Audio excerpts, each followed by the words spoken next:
میرے نبی پاک صلی اللہ تعالی علیہ وآلہ وسلم نے ارشاد فرمایا، جب کسی سے کوئی بات پوچھی گئی اور وہ بات جانتا تھا، اسے علم تھا، وہ گواہی اس کے پاس موجود تھی، وہ شہادت اس کے پاس تھی،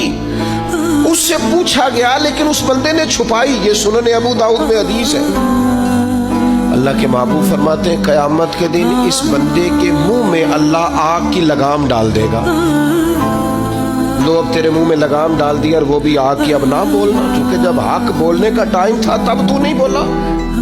جب تیری ضرورت تھی، جب تیرے کہنے سے مظلوم بچ سکتے تھے، جب تیرے بات کرنے سے ظالم پکڑے جا سکتے تھے، جب تیرے دو جملے کہنے سے کسی شخص کی زندگی بھر کی